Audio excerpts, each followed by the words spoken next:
नमस्कार, मैं निशा ठाकुर और आप देख रहे हैं मेट्रो मुंबई। वक्त हो गया है टॉप 10 बुलेटिन का। तो आइए एक नजर डालते हैं मुंबई की 10 बड़ी खबरों पर। जहां कल लगातार ये अफवाह फैली हुई थी कि बीएमसी अब मुंबई में मास्क ना पहनने वालों से फाइन नहीं लेगी, तो वहीं बीएमसी ने अब इस खबर को खारिज करते हुए कहा है कि कार्रवाई अब भी की जाएगी। मुंबई और आसपास के इलाकों में कोरोना का प्रसार कम हुआ है। कोरोना रोगियों के मामले भी दिन ब दिन कम होते जा रहे हैं, लेकिन बीएमसी और राज्य सरकार ने कई पाबंदियों में ढील दी है। हालांकि कोरोना के मामलों में कमी के बावजूद कई लोग सवाल कर रहे हैं कि आखिरकार फेस मास्क का इस्तेमाल कब बंद किया जाएगा। इसके अलावा कुछ लोग कोरोना की कमी के कारण मास्क के उपयोग से बच रहे हैं। हालांकि बीएमसी ने मास्क का उपयोग नहीं करने वालों के खिलाफ सख्त कार्रवाई करने का फैसला लिया है। कोरोना का प्रसार अब पूरी तरह से नियंत्रण में है और सार्वजनिक स्थानों पर मास्क का उपयोग कम कर दिया गया है। कुछ लोग कह रहे हैं कि अब मास्क की जरूरत नहीं है क्योंकि कोविड अब संक्रमित नहीं है। हालांकि बीएमसी प्रशासन ने स्पष्ट किया है कि बिना मास्क के घूमने वालों के खिलाफ कार्रवाई को रोकने के लिए अभी कोई फैसला नहीं लिया गया है। क्लीन अप मार्शल्स द्वारा की गई कार्रवाई को रोककर नई एजेंसी नियुक्त की जाएगी। साथ नई एजेंसी द्वारा 31 मार्च 2022 तक कार्रवाई नहीं की गई तो बीएमसी के कर्मचारी ये कार्रवाई करेंगे। Bureau report, metro Mumbai. तो संजय राउत ने भाजपा पर यहां पर जोरदार निशाना साधा है। उन्होंने महंगाई को लेकर कहा है कि चुनाव खत्म हो गए हैं तो जाहिर सी बात है महंगाई तो बढ़ेगी। देश में ईंधन की कीमतों में बढ़ोतरी को लेकर शिवसेना नेता संजय राउत ने गुरुवार को केंद्र पर निशाना साधा है। उन्होंने आगे कहा कि बेरोजगारी और महंगाई वास्तविक मुद्दे हैं और रूस यूक्रेन युद्ध या कश्मीर फाइल्स पर विवाद जैसे अन्य मामले उतने महत्वपूर्ण नहीं हैं। ईंधन की बढ़ती कीमतों पर शिवसेना नेता संजय राउत ने कहा, चुनाव खत्म हो चुका है और महंगाई वापस आ गई है। ये भारतीय जनता पार्टी का खेल है। असली मुद्दा रूस और यूक्रेन के बीच युद्ध या फिल्म द कश्मीर फाइल्स या हिजाब नहीं बल्कि महंगाई और बेरोजगारी है। राष्ट्रवादी कांग्रेस पार्टी और कांग्रेस ने केंद्र पर ईंधन की कीमतों में नवीनतम वृद्धि के विरोध में प्रदर्शन करने का आरोप लगाया और तेल की कीमतों में वृद्धि के केंद्र के फैसले पर सवाल उठाया। मंगलवार को दोनों पक्षों ने केंद्र सरकार पर निशाना साधा और ऐसे समय में कीमतें बढ़ाने की जरूरत पर सवाल उठाया जब रूस से कच्चे तेल के अत्यधिक रियायतों दरों पर आयात किया गया है। इसके बावजूद कीमतें बढ़ाने की क्या जरूरत थी? सूत्रों ने बताया कि मंगलवार को पेट्रोल और डीजल के दामों में 80 पैसे प्रति लीटर की बढ़ोतरी की गई। वहीं घरेलू गैस की कीमत में प्रति सिलेंडर 50 रुपयों की बढ़ोतरी हुई है। इससे संजय राउत और भी ज्यादा आक्रोशित नजर आए। Bureau report, metro Mumbai. Dahisar में मौत की एक हैरान करने वाली तस्वीर सामने आई, जहां न जाने कहां से एक पत्थर गिरता है। महज एक मामूली सा छोटा सा पत्थर, और उस पत्थर ने व्यक्ति की जान ले ली महज चंद सेकंड में।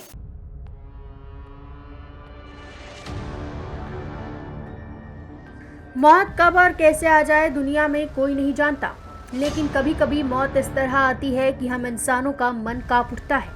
मुंबई के दहिसर इलाके में एक सोसाइटी से एक ऐसी ही अनहोनी हुई जिसे देखकर हर कोई हैरान है। यहाँ घर के नीचे टहल रहे एक युवक को इस बात का जरा भी एहसास नहीं था कि उसके सिर पर मौत मंडरा रही है। दहिसर इलाके की महालक्ष्मी एसआरए सोसाइटी में बुधवार सुबह हुई दर्दनाक हादसे ने इस इलाके के लोगों को परेशान कर दिया। सीसीटीवी कैमरे में कैद हुई इस घटना की वीडियो में देखा जा सकता है कि एक व्यक्ति घर के बाहर निकला और किसी शख्स से बात करने लगा। थोड़ी देर बाद ही अचानक ऊपर से एक पत्थर गिरा जो सीधे इस व्यक्ति के सिर पर जा लगा। पत्थर के गिरने की स्पीड इतनी तेज थी कि ये व्यक्ति वहीं नीचे जमीन पर गिर पड़ा। उस शख्स से बात कर रहा व्यक्ति यह हादसा देखकर कांप उठा और चिल्लाने लगा। जरा सी देर में पूरी सोसाइटी और इलाके में सनसनी फैल गई। कई लोग घटना स्थल पर जुट गए। महज एक सेकंड और एक व्यक्ति की जान चली गई। आनन फानन में घायल व्यक्ति को अस्पताल ले जाया गया, लेकिन तब तक उसकी मौत हो गई। यह पत्थर कैसे गिरा और कहां से गिरा, इस बारे में अभी तक कुछ पता नहीं चल पाया है, लेकिन इस हादसे को देखकर लोगों का कलेजा कांप उठा। वहीं सीसीटीवी कैमरे की फुटेज को देखकर सोशल मीडिया पर लोग भी बेहद हैरान हैं। Bureau report, metro Mumbai. तो मुंबईकरों को जहां पिछले 2 दिनों से गर्मी से थोड़ी सी निजात मिली है, लेकिन मौसम विभाग ने साफ तौर पर कह दिया है कि अभी गर्मी गई नहीं है, अभी तो शुरुआत हुई है। इस सप्ताह सामान्य से कम तापमान दर्ज किए जाने के बाद बुधवार को मुंबई के अधिकतम तापमान में भारी वृद्धि दर्ज की गई। भारत मौसम विज्ञान विभाग के सांता क्रूज वेधशाला द्वारा दर्ज अधिकतम तापमान 38.2 डिग्री सेल्सियस दर्ज किया गया, जो सामान्य से 5.4 डिग्री अधिक था। 24 घंटे में शहर में दिन के तापमान में 5 डिग्री का इजाफा हुआ। शहर में पिछले सप्ताह लू की स्थिति रही थी। पिछले कुछ दिनों में दिन ब दिन तापमान में गिरावट ने कुछ राहत दी है। आईएमडी कोलाबा वेधशाला द्वारा बुधवार को दर्ज किया गया अधिकतम तापमान भी 34.5 डिग्री सेल्सियस को छू गया, जो एक दिन पहले दर्ज किए गए 33.5 डिग्री सेल्सियस से 4 डिग्री अधिक था। आईएमडी कोलाबा द्वारा बुधवार को अधिकतम तापमान सामान्य से लगभग 3 डिग्री सेल्सियस अधिक दर्ज किया गया। अगले 24 घंटों के लिए आईएमडी के पूर्वानुमान में कहा गया कि शुष्क मौसम की स्थिति के साथ अधिकतम तापमान 37 डिग्री सेल्सियस के आसपास रहने की उम्मीद है। Bureau report, metro Mumbai. तो पिछले कुछ दिनों से the Kapil Sharma show Kashmir files को लेकर काफी विवादों में थी और अब खबर आई है कि कश्मीर फिल्म्स के लिए तो नहीं, लेकिन the Kapil Sharma show off air जरूर जाने वाली है। क्या है वजह, देखिए इस रिपोर्ट में। The Kapil Sharma show television पर सबसे अधिक पसंद किए जाने वाले शोज में से एक है। इस शो में हर हफ्ते नए मेहमान आते हैं, जिससे दर्शकों को हंसी का डबल डोज मिलता है। लेकिन अब खबर आ रही है कि शो कुछ दिनों के लिए ऑफ एयर होने वाला है। एक रिपोर्ट की माने तो द कपिल शर्मा शो जल्द ही कलाकारों की अन्य प्रतिबद्धताओं के कारण एक छोटा सा ब्रेक लेगा। हालांकि जल्द ही एक नए सीजन के साथ वापस भी लौटेगा। कपिल ने हाल ही में यूएस और कनाडा दौरे की घोषणा की थी, जो जून में शुरू होगा और जुलाई की शुरुआत तक चलेगा। ऐसे में पूरी टीम इसमें बिजी रहेगी। इसके अलावा उनकी कुछ अन्य वर्क कमिटमेंट्स भी है, जिसकी वजह से कपिल ने शो से एक छोटा सा ब्रेक लेने और फिर कुछ महीनों बाद एक नए सीजन के साथ लौटने का फैसला किया है। फिलहाल कपिल शर्मा नंदिता दास की फिल्म की शूटिंग खत्म करके भुवनेश्वर से लौटे हैं। हालांकि अगर देखा जाए तो फिल्म कश्मीर फाइल्स के चलते भी कपिल शर्मा विवादों में आए थे, जिसके बाद लगातार दर्शकों द्वारा ये मांग की जा रही थी कि शो को बॉयकॉट कर दिया जाए। Bureau report, metro Mumbai. तो सीएसके की कमान कई सालों से संभालने के बाद महेंद्र सिंह धोनी ने आज ऐलान कर दिया कि वो अब सीएसके की कप्तानी छोड़ रहे हैं। उसके बाद विराट कोहली ने क्या कहा है, देखिए। आईपीएल 2022 का आगाज होने में 2 दिन का समय बचा था कि हमेशा दुनिया को चौंकाने वाले महेंद्र सिंह धोनी ने फिर सबको हैरान कर दिया। इस बार उन्होंने चेन्नई सुपर किंग्स की कप्तानी छोड़ने का फैसला लिया। रविंद्र जडेजा सीएसके के नए कप्तान होंगे। अब इस फैसले के साथ ही एक युग का अंत हो गया है। अब धोनी किसी भी टीम या क्रिकेट के किसी भी टूर्नामेंट के कप्तान नहीं है। टूर्नामेंट से ठीक पहले आए धोनी के इस फैसले पर विराट कोहली ने भी बयान दिया है। हाल ही में अंतर्राष्ट्रीय क्रिकेट की कप्तानी छोड़ने व पिछले आईपीएल सीजन के अंत में रॉयल चैलेंजर्स बैंगलोर की कप्तानी छोड़ने वाले विराट कोहली भी इस बार टीम में एक आम खिलाड़ी की तरह खेलते नजर आएंगे। जब विराट को धोनी के कप्तानी छोड़ने के फैसले के बारे में पता चला तो उन्होंने साफ कहा कि उनके युग को कोई नहीं भूलेगा। विराट कोहली ने गुरुवार को महान कप्तान को शुभकामनाएं देने के लिए कूप पर धोनी के साथ एक तस्वीर साझा की। कोहली ने अपने इंस्टाग्राम पर पोस्ट की गई तस्वीर को कैप्शन लिखा, येलो जर्सी में लेजेंडरी कप्तान का कार्यकाल एक अध्याय प्रशंसक कभी नहीं भूलेगा, हमेशा सम्मान करेगा। इसके अलावा उन्होंने ट्विटर पर भी ये पोस्ट किया है। Bureau report, metro Mumbai. तो महाराष्ट्र सरकार को सुप्रीम कोर्ट से बड़ा झटका लगा है। अब परमबीर मामले की जांच परमबीर सिंह, जो कि मुंबई के पूर्व पुलिस कमिश्नर है, उसकी जांच अब सीबीआई को सौंप दी गई है। मुंबई के पूर्व पुलिस कमिश्नर परमबीर सिंह मामले में सुप्रीम कोर्ट ने महाराष्ट्र सरकार को बड़ा झटका दिया है। सुप्रीम कोर्ट ने इस मामले की जांच सीबीआई को सौंप दी है। पुलिस अधिकारी और सरकार पर गंभीर आरोप है, लिहाजा पीठ ने बॉम्बे हाईकोर्ट के आदेश को दरकिनार करते हुए जांच सीबीआई को सौंप दी। गुरुवार को परमबीर सिंह मामले की सुनवाई के दौरान सुप्रीम कोर्ट में महाराष्ट्र सरकार ने अपना पक्ष रखते हुए कहा कि किसी भी जांच के लिए राज्य की तरफ से सहमति जरूरी है। सरकारी वकील ने कहा कि सीबीआई जांच से पुलिस का मनोबल प्रभावित होगा। सरकार का पक्ष रख रहे वकील ने ये भी कहा कि महाराष्ट्र सरकार सीबीआई जांच के पक्ष में नहीं है। महाराष्ट्र सरकार का पक्ष सुनने के बाद कोर्ट ने सीबीआई जांच के आदेश जारी किए हैं। जस्टिस संजय किशन कौल और जस्टिस एम सुंदरेश की पीठ ने महाराष्ट्र सरकार को 1 हफ्ते के भीतर 5 एफआईआर से संबंधित सारे दस्तावेज और सीबीआई को सौंपने का आदेश दिया। Bureau report, metro Mumbai. तो मुंबई गुरु का सफर गर्मी के मौसम में ठंडा ठंडा कूल कूल हो सकता है। एसी लोकल का किराया कम करने का फैसला जल्द लिया जाएगा।